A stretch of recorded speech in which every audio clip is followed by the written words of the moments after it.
बीडमध्ये छगन भुजबळांचा ओबीसी महाएल्गार मेळावा। धनंजय मुंडे, पडळकर, लक्ष्मण हाकेंसह महत्त्वाचे नेते उपस्थित। हैदराबाद गॅझेटचा जीआर रद्द करण्याची मागणी। अधिकाराच्या लढाईमध्ये निमंत्रणं दिली जात नाहीत, मेळाव्याला बोलावलं नाही म्हणणाऱ्या वडेट्टीवारांना भुजबळांनी सुनावलं।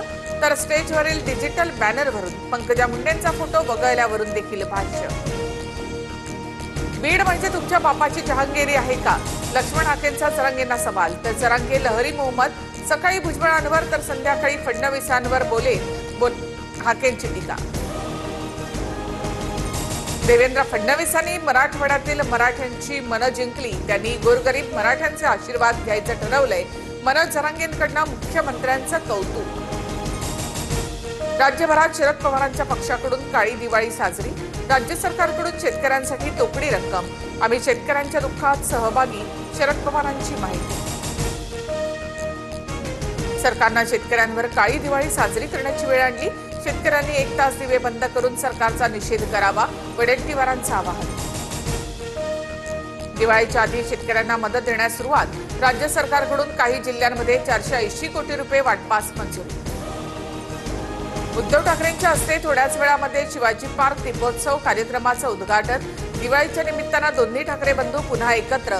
उद्घाटनाच्या आधी उद्धव ठाकरे शिवतीर्थ निवासस्थानी भेटीला।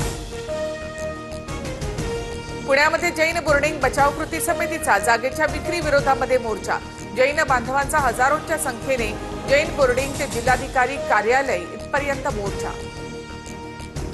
जैन बोर्डिंगची जागा बिल्डर आणि मोहोळ यांनी मिळून विकली, राजू शेट्टींचा आरोप। तर मोहोळांची भागीदारी असलेल्या गोखले कन्स्ट्रक्शनने 3000 कोटींची जमीन 230 कोटीमध्ये खरेदी केल्याचा दावा। जिममध्ये लव जिहाद होत असल्याचा आमदार गोपीचंद पडळकरांचा दावा। मुलींनी जिममध्ये जाण्याआधी ट्रेनर कोण आहे ते पहा, पडळकरांचा सल्ला। तर हिंदू मुलींना संस्कृतीचं भान, संजय राऊतांचं उत्तर। राहुरीचे आमदार शिवाजीराव कर्डिल यांचं अल्पशा आजारानं निधन। मुख्यमंत्र्यांकडून शोक व्यक्त। तर अजित पवार, रोहित पवारांसह भुजबळांकडून कर्डिल यांना श्रद्धांजली। ठाणे महापालिकेमधील वादग्रस्त अधिकारी सचिन बोरसेंची अखेर बदली। शिवसेना मनसेच्या धडक मोर्चानंतर ठाणे पालिका आयुक्तांचा दणका। बोरसेंच्या बदलीच्या मागणीसाठी काढला होता मोर्चा।